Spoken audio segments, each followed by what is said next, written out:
Twagala okuweebwa enkyukakyuka mu tteeka erifuga akakyuka ebyokulonda tubeere nga tusobola okubeera ne bannayuganda abali ebweru wa Uganda nga basobola okulonda. Tubeeredde akaseera ak'akatuubagiro okusalawo obukulembeze bw'eggwanga lino gye busobola okutambuzibwamu, okukyukamu ate n'okukuuma ebirooto bya bannayuganda.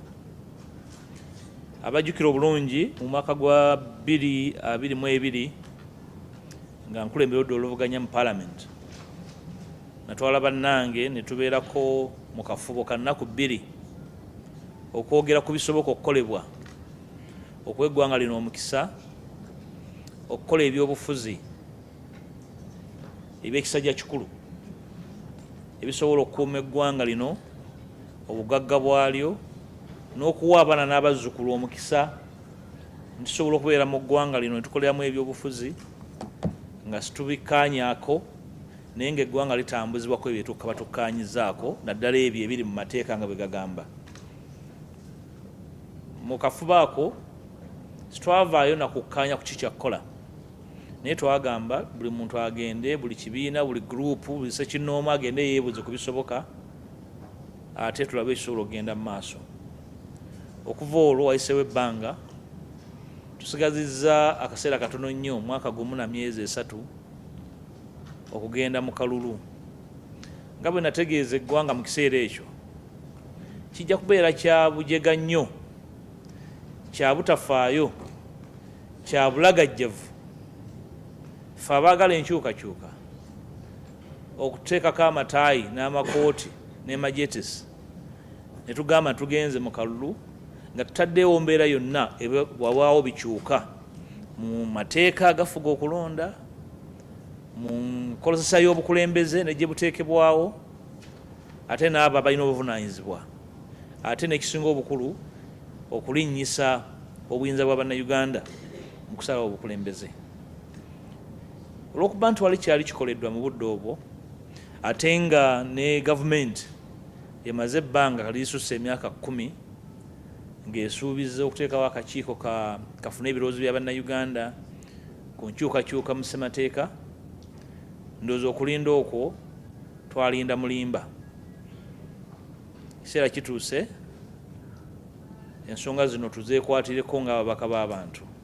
Omulimu gw'omubaka wa Paalamenti ogusinga obukulu ogumuleeta wano okuyisa mateeka, era ssemateeka kituteekako nti omulimu gwaffe omukulu, ekkatala ekkulu kwe kuyisa amateeka agayambako eggwanga okukulemberwa ku kkuba erigoberera amateeka ate n'okutwala eggwanga mu maaso. N'olwekyo nze ne bannange abalala bajja okuneegattako mu biseera ebijja, tulina ebirowoozo bye twagala bibeere ku mwanjo, bikubaganyizibweko bannayuganda ku nsonga enkulu ze tulowooza nti ziziŋŋamizza ebyobufuzi, ziziŋŋamizza enkulaakulana y'eggwanga, era tufudde basibe ba byabufuzi na bannabyabufuzi. Ensonga ezo ezimu zigenda kubeeramu okukola enkyukakyuka namutaayika mu ssemateeka, okubaako ebijjululwa, okubaako n'ebipya ebireetebwa. Ensonga ze tutagenda okuteeka ku mmeeza nga bwe mwawulira ku Lwokubiri nga ntegeeza Parliament. Endala enkulu ensonga y'okugabana obuyinza, ensonga ya federal giyite devolution. Mu kiseera kino obuyinza bwetuumye waggulu ate tebukozesebwa. Bwe bukozesebwa bukozesebwa bubi, tebukozesebwa kuyamba ggwanga n'abantu ba Uganda n'ebirooto bye balina eri eggwanga lino. N'olwekyo tulina ebirowoozo bye twagala okuleeta biwulirizibwe, bikubaganyizibweko mu ngeri gye tusobola okutaggulula obuyinza waggulu, buddeeyo abantu gye bali babukozese okutuukiriza ebirooto by'eggwanga lino n'ebirooto byabwe. Ensonga endala enkulu y'ensonga y'abannayuganda ebbanga lino lyonna abadde batakkirizibwa kulonda, abatateekebwangawo omukisa kulonda.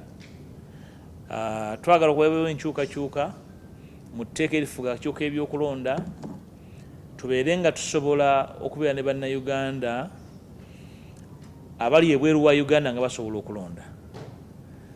ate n'abasibe nga basobola okulonda. Waliwo munnayuganda omu gwe bayita Kalali Stephen mu mwaka gwa 2018 yatwala gavumenti mu kkooti n'akyuka ebyokulonda n'agiwaabira nga yeemulugunya ku basibe ate nga yeemulugunya ne ku bannayuganda bali ebweru. Kkooti n'esalawo eggweye ku nsonga eyo n'egamba kimenya amateeka okubanga abantu abo tebabwe bamukisa kulonda. N'olwekyo tugenda kuleeta ekiteeso ekikola ennongoosa mu tteeka lyakukyuka ebyokulonda babe nga basobola okulonda. Ebyo bannayuganda gye bali ku bitebe bya Uganda ebiringa eyo 45 buli kitebe kisobola okufuuka polling station, n'amakomera buli komera lisobola okufuuka polling station, era buli candidate nga asobola okuteekayo agent we nagenda n'alaba ebivudde mu kulonda, era akikyuka ebyokulonda gasobola okuteekayo alabirira ebyokulonda mu bifo ebyo. Sirowooza nti ekyo kiba tusabye eggwanga kugenda ku mwezi. Kikolebwa mu mawanga agatuliraanye nga Kenya, kikolebwa mu mawanga nga Zambia, mu mawanga nga South Africa. Sirowooza nti kinene nnyo ng'okuggyako obwassemugayaavu n'obutafaayo n'okulowooza nti abantu abamu baddembe okukola bye bakola ne baggalira ebweru abalala. Ekyokulabirako bannayuganda abali ebweru, ensimbi ze baleeta okukulakulanya eggwanga zisinga ensimbi ze tujja mu mmwanyi ze tutwala ebweru. Kiba kitegeeza nti omugabo gwabwe mu Uganda munene nnyo, gulina okuweebwa ekitiibwa. So ensonga ezo n'endala zesikonyeeko zetugenda okuteeka mu mabaga ago, era nsuubira sabbiiti eno ng'etandise nja kuwandiikira Oweekitiibwa Sipiika amusabe anzikirize nsobole okuweebwa olukusa ogenda okwebuuza ku bannayuganda okuleeta amabaga ago. Njagala njogende ku nsonga eyabuuziddwako wano ey'abanywanyi bange. Waliwo ebigenda okukyuka mu ssemateeka, mwe muli okuzzaawo ebisanja ku ebisanja bya president ebyagibwawo mu mwaka gwa 2006 mu nnongoosa ezaakolebwa, mwe muli okukendeeza obugazi bwa parliament. Nga bwe nambise, twagala palamenti ebirimu ababaka nga buli district ekiikirirwa omubaka omu ate era nga wavaayo n'omukyalo omu, naye nga tuteesa nti ababaka abakyala bazi district balondebwe mu ngeri ya kugabana okusinziira ekibiina obululu bwe kifunye mu ggwanga lyonna, kyetwayise proportional representation. Ekyo twandyagadde n'ababaka abalala bonna balondebwe bwe batyo, naye kasooke nakino tubeere ne gye bayita hybrid system, nti waliwo abalondebwa mu nkola gye bayita first past the post ate n'abalondebwa by proportional representation. Tulowooza nti ebyo bwe tubigezesa bijja kuyamba demokulasiya waffe okwongera okunywera n'okukendeeza akatuubagiro k'ebyobufuzi mu bibiina ate ne mu ggwanga lyonna okutwaliza wamu. As leader of the opposition, I led the opposition political actors, not in Parliament alone, but even outside Parliament, in a 2-day conversation about the possibilities for change, what change has and what it takes, and what we needed to do as the opposition to have a chance of causing the desirable change that we thought we are capable of doing. In those 2 days, we made deep reflections of our past failures, of our first trials, the several steps and missteps, the missed opportunities, and we dared to dream. But there was something missing, and we were addressing the elephant in the room: reforms. You recollect that there never was consensus on that day. The minimum to a consensus was that let each group return to their fore and do internal consultation. Probably at the right time, there will be an opportunity to reconvene and address these matters. And you recollect that my party, the NUP, then was even more bold in talking about reforms, in saying it's not necessary. Even a statement was issued by the presidency to that effect. But we said there would be chance. We thought that we'll have occasion to address this in earnest before the elections. This is September 2024, and the Electoral Commission has issued a roadmap. In fact, has started implementing its roadmap. In the 10th Parliament, to which I was a part, the opposition attempted to bring reforms, electoral reforms and constitutional amendments, because sometimes amendments give rise to several amendments of other acts and attendant reforms. Those reforms were being led by the Honorable Nwagaba, and were told we were late. But were promised instead that within that time we shall have constituted a review commission. In the same 10th Parliament, you recollect that there was an attempt to present names. In fact, names were forwarded to Parliament. But then it was stopped. The process stopped. So there was no commission. So we never had a Constitutional Review Commission. We've never had reforms.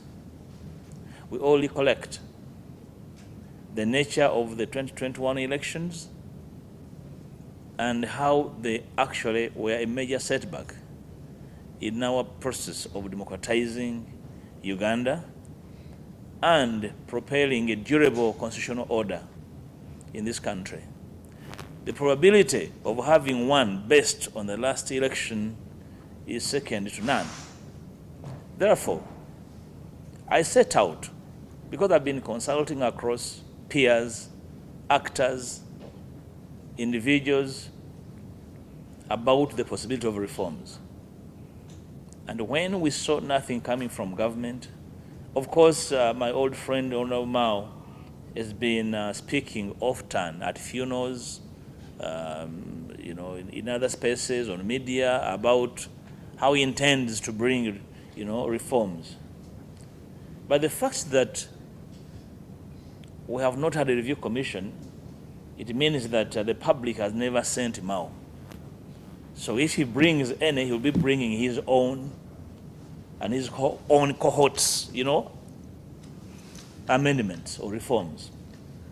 I have set out, and I'll be joined by other colleagues in the coming weeks to set out on a process, on a program, to bring to Parliament a plethora of amendment bills that will give way to a national conversation on the possibility. You recollect last week, this week actually, on Tuesday, I gave Parliament an oral notice of my intentions. And I promised the country that next week I'll be ready with the first set of my intentions. So next week coming, I'll be able to now formally seek from the Speaker, with the way of a written notice, to seek leave of Parliament to be able to sponsor a number of bills that will catapult a conversation on possible constitutional amendments and major electoral reforms that, in my view and the view of those I've been consulting with, that will give way to a national conversation, to a better election that can give an idea of a free and fair process. There are three major areas of interest from me in the Constitution. Remember, the Constitution in Article 260, 261, and 262 can be variously amended. So if Parliament allows me, I intend to propose to amend the Constitution with 3 bills. The first bill will be under Article 260. Article 260 talks about the articles that can be amended with the Parliament and a referendum. The second will be under Article 261, the second bill, those areas that can be amended by Parliament and local governments, district local governments. Then the third bill will be about those areas that can be amended by Parliament alone.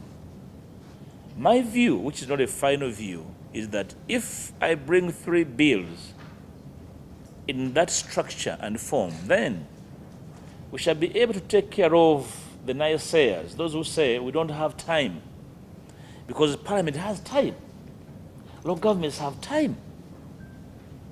If there's no time for a referendum, that there's a question that requires a referendum, then in my proposal, I'll propose that on polling day in 2026, there will be a ballot box for a referendum question, such that we can save time and resources. Then the government that will be formed will implement the results of the referendum. So that's why I'm proposing 3 bills for amending the Constitution. So when those bills are taken, maybe I could briefly speak about the key areas of amendment. One of the key areas for the Constitution amendment is restoration of term limits. We've spoken about that variously. It's something that I think has bedeviled this nation. Term limits were the minimum consensus of the 95 Constitution. Remember, the predicate of that Constitution was to give this country a chance for the very first time in our history to change leadership through a free and fair process. Because the major failure of the 1967 Constitution was failure to enable the country to transition, to organize free and fair elections, transition from one leader to another. That never happened. So the promise of the 95 Constitution was the possibility of a change through a free and fair election. When that failed, and in 2006, we amended the Constitution and removed term limits, that in effect killed that motivation. It killed the basic structure of that Constitution, and therefore, in my view, as a lawyer and as a politician, from that day we got a new Constitution, which is why it needs a major surgery to restore that promise and give the nation hope that we can actually change leadership. Otherwise, peaceful transfer of power is impossible. And in 2018, again, we tinkered with the Constitution and removed another pillar, which was the age limit. So for me, we need to restore term limits and even entrench them. Not just restore, but entrench them. Because the article that had them was fair weather, Article 105. Now we need to restore them and then even entrench them. The second area I'm looking at in amending the Constitution that will cause amendment to the Presidential Elections Act, the Parliamentary Elections Act, the Electoral Commissions Act, will be in the area. I'm introducing an idea to have a second tier of Parliament, the upper house. And the upper house will be chaired by a deputy president, who in my proposal will be on the ballot with the president. The idea of a president simply appointing a vice president to attend the funerals must stop. We must have a constitutional provision for a deputy president elected on the same day with the president. And I'm proposing the president and the deputy should not come from the same region. We'll chair the upper house, and the upper house, like I'll propose later in detail, will have only 39 members from the original 39 districts before the making of the 95 Constitution. I'll make provision for their purpose and role for the country. Then most importantly, and probably dicey, is reducing the size of Parliament. We're among a burning forest where it is domiciled. I'm looking at the bigger picture. I'm a Ugandan, desirous of seeing this country transition and move to a better place. The size of Parliament over time has been a major concern for all and sundry, including politicians who care. I am proposing that instead of having county MPs, we shall have a directly elected member of Parliament for each district. Can be a man or a woman, it doesn't matter. So currently you'll have only 146 directly elected members of Parliament. Okay? Then we shall retain the women members of Parliament. So then you'll have 146 plus 146 plus 10 from the cities. But also I'm proposing that the women members of Parliament should be elected by proportional representation. I'm going to put all these ideas in writing and you'll be able to read them and explain to the country. I want us to test the idea of having Parliament in a hybrid manner, whereas the direct seats from the district will be elected by universal adult suffrage, the way we do it now, first past the post. For women MPs, I want us to test proportional representation, where for every party that has gotten a vote and in Parliament, they will have a chance to have a woman MP in Parliament. If you are NUP and you get 50% of the national vote, you should have 50% of the women in Parliament. If you are JEMA and you get 10%, I'm not saying JEMA is worth 10%, don't get me wrong. They should have 10% of women in Parliament. That is the idea of national building, that you even introduce through legislation, power sharing in Parliament. Because the idea of winner takes all disenfranchises politics, makes it a game of eaters, a game of the powerful, you know.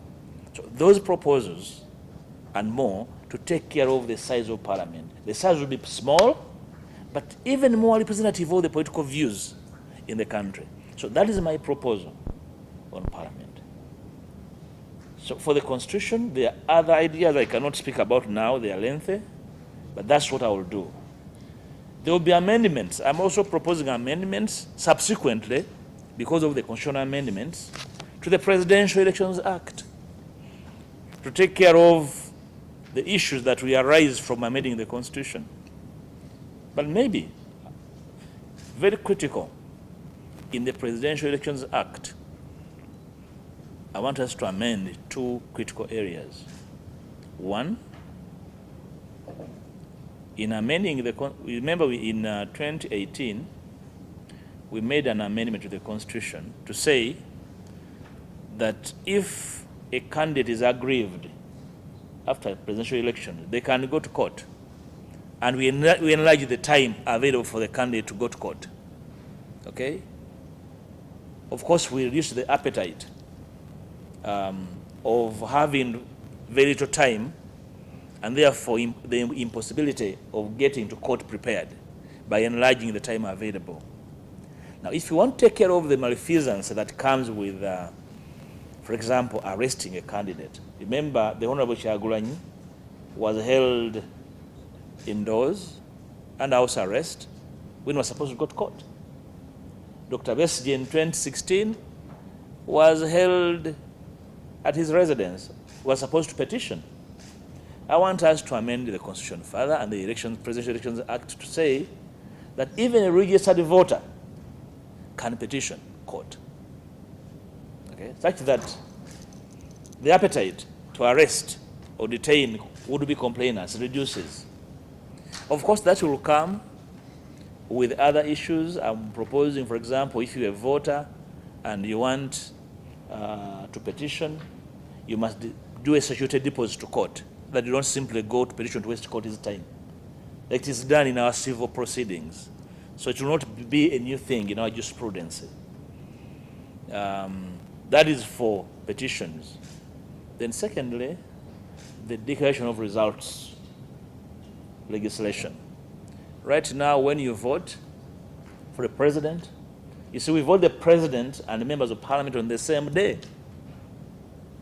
In Masaka City, by 6 o'clock, you will have an MP declared,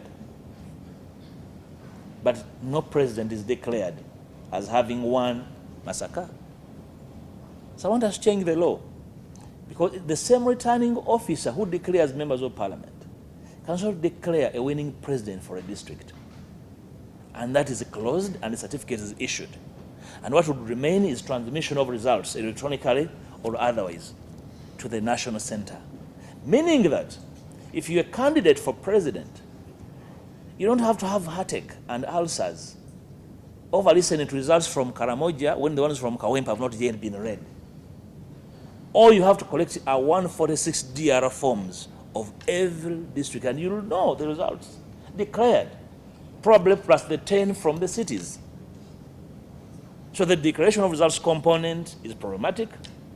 I doubt anybody sane and sensible will reject that possibility, that we change that, such that, because you have a woman MP declared for the district, that same returning officer has all the results from the district for everybody, including the president. They should be declared there and then. That amendment should come. Then for the Elections Electoral Commission's Amendment Act, I said for all of these, there will be a series of consequential amendments of other legislations. The Presidential Elections Act, Parliamentary Elections Act, and the Electoral Commission's Act. Two areas of concern for me to the Electoral Commission's Act.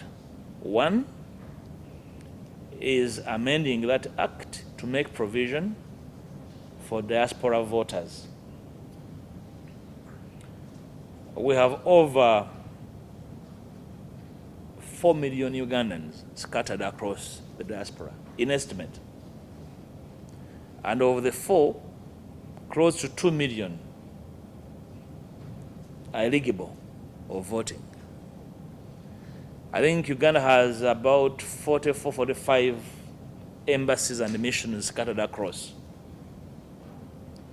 These should be polling centers. Remember, in 2021, the High Court decreed in a matter of Karari Stephen versus Attorney General and Electoral Commission. Justice Lydia Mugambe decreed that it was unconstitutional not to make provision for people in the diaspora to vote. She also decreed that it was also unconstitutional not to make provision for prisoners to vote. So I want to propose amendments to the Electoral Commission's Act to make way for the possibility of diaspora people and prisoners to vote. All that was missing is how would they vote? It's not new. They vote in Kenya, they vote in Zambia, they vote in South Africa, in so many other jurisdictions. So we should not be lazy. We should be proactive. It is their right to vote. For example, the people in the diaspora contribute more money through remittances to the country than Uganda's biggest export, which is coffee.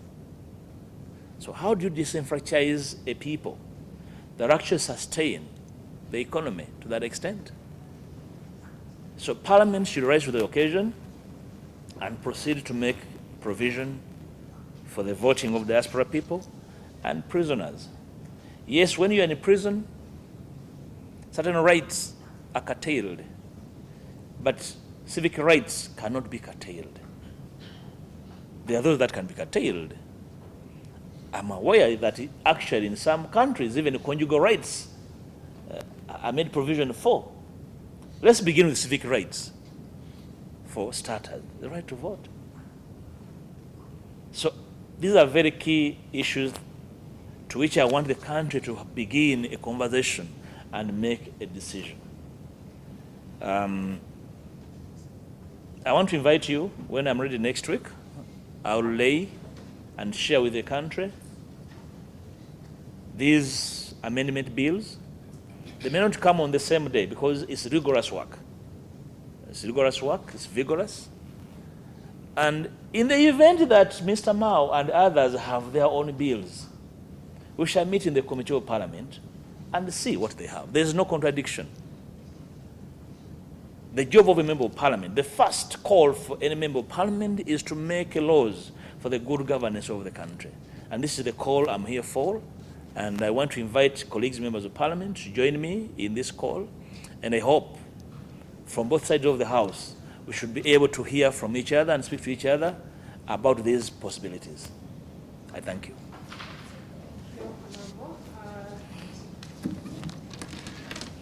I know some people want Uganda, but maybe you can. For politicians, something I didn't talk about because I thought when I share with the public my written document, people will be able to see my expanded views on governance.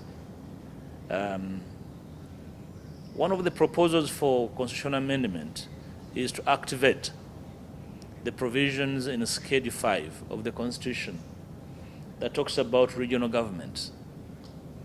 When you form regional governments, some of the questions that arise at the center will go to the regions. What's wrong with the country not discussing a possibility of power sharing through advanced devolution? You can call it federalism, you can call it anything else.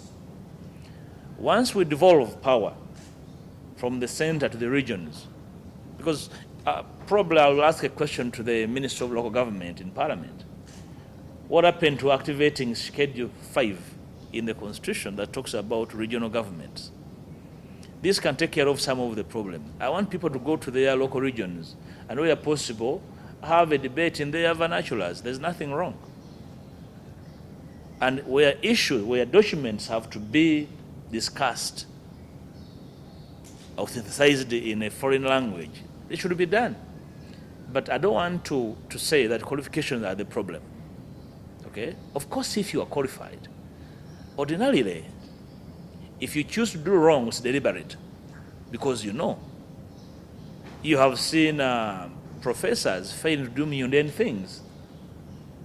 So, but I know Ugandans are capable, for example, of deciding, of electing who is capable of being in an upper chamber, in a district council, in a sub-county council. They know all that. I don't want to take away that right, because places should create room for involvement and participation.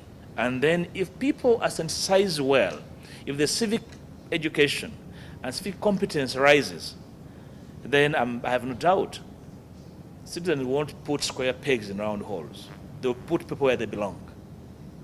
The Mnyonyo conversation, and then majority of opposition don't want. Do you have a census of the majority, my brother? No. I'm not referring to that. You said majority of the opposition don't want reforms, and I was asking, do you have a census? Political leaders. Political leaders are various. Probably a few of us have a microphone to speak. But if you moved out there and spoke to political actors, they're desirous of these reforms. But I'm not blind to the frustration of the political leaders at a higher level. The frustration is obvious because we have had run-ins with the system, the unwillingness to climb down their high horse, to listen to citizens, to listen to their opponents. It's understandable. But tell me, so if you don't want to do this, so where do you want us to go? Are you for armed rebellion? Are you for civil disobedience? Then go for it. The one thing I will not do is simply look on and wait for somebody to come from nowhere and do what I don't know. In my space, I'm only doing what I know. And it's my job to speak convincingly, to speak to the other party, to see a bigger call for national building. I can't run scared that they won't listen. So why am I in Parliament? If I'm convinced they cannot listen, so why am I here then? I should stay away. It's my daily duty to speak to people who don't want to listen to me, to compel them to listen to me by raising the bar of the issues, vacate the mundane issues, and then speak to the issues that can sustain our younger democracy and give a possibility of a durable constitutional order. It's my job. Whether we believe they won't listen, probably. Because this conversation is not a conversation of politicians alone, and that's the danger. These issues are not issues of politicians alone. Civil society, cultural institutions, religious institutions, even witch doctors must participate in this conversation. This is the conversation of citizens for better governance. It's not a preserve all politicians. Politicians have a duty to lead. They have an obligation to be honest about possibilities. I'm only doing what I believe is feasible. Let the conversation ensue. Let's begin it. If somebody has a higher and better way and a shortcut, I'll join them. Then, Vincent, I think I was elaborate. Probably you didn't follow me well. The reference to the upper house is akin to a Senate.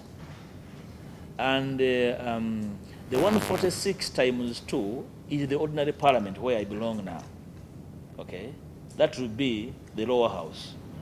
And if you have 146 from the districts, and then the 146 women, plus 10 or thereabout from the cities, that's almost, you get the 550 something we are, you'll make a saving over 200 MPs. In my proposal, I'm even offering a proposal on compensating those that will lose their seats or constituencies.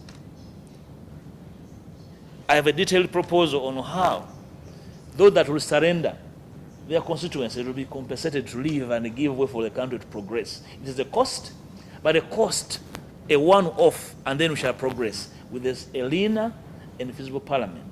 In fact, in the Constitution, the proposal in the Constitutional Amendment, I want the numbers to be entrenched in the Constitution. To say we shall have a lower house of 300 members of Parliament, sealed.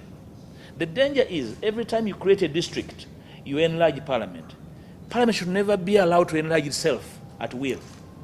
There must be a limit, and that limit should be in the Constitution. With a seal, the numbers must be there. Right now, we don't have who is an actual leader of government business. I'm using the word actual with purpose.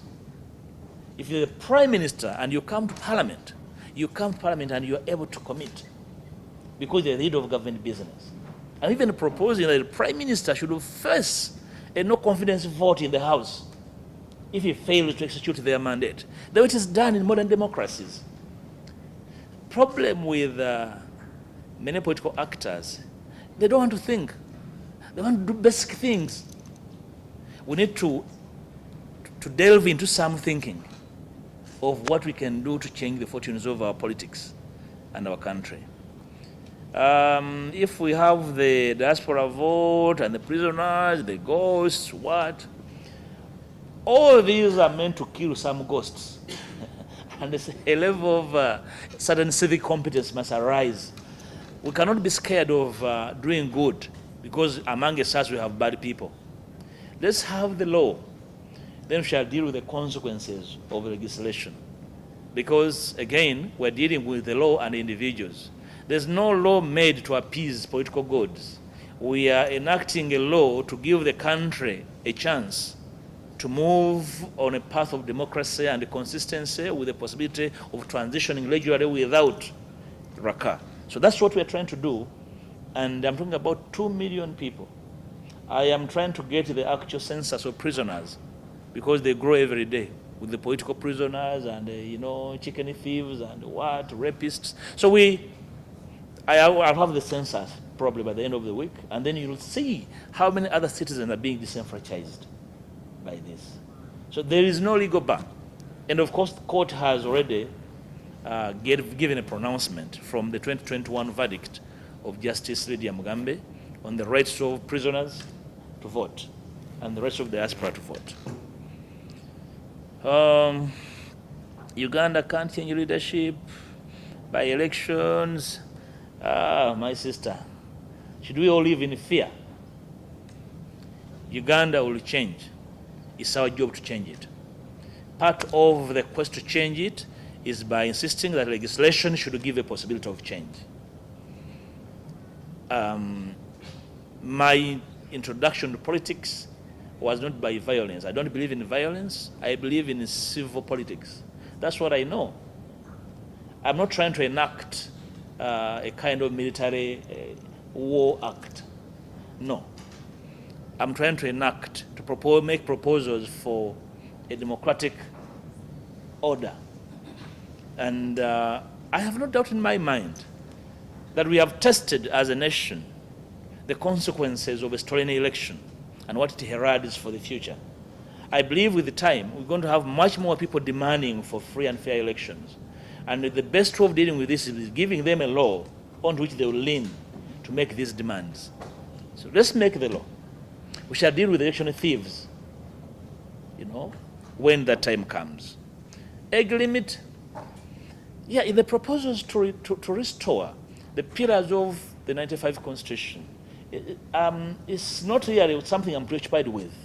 So once you have term limits, age becomes a no-brainer. At the making of the 95 Constitution, the thinking was that, you see, you have a president, a head of state, a commander-in-chief, okay, and a head of government.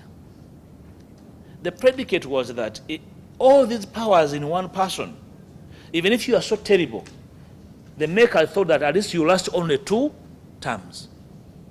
It was never envisaged that anybody would last all this long, and by the time of their tenure, they would have appointed every justice of the higher courts of record. It never was envisaged. So now we are at this. So if we restore that critical pillar of term limit, then you can deal with the rest, including age. Because it should not be the problem. The problem is an individual entrenching oneself with a glue in the presidency and makes it an impossibility for a change to happen. That should be the preoccupation. A follow-up? I would just like to get a view of the independence of the Electoral Commission, because in all this they are the main actors. And so how is this reform going to... Oi, kusabula TV.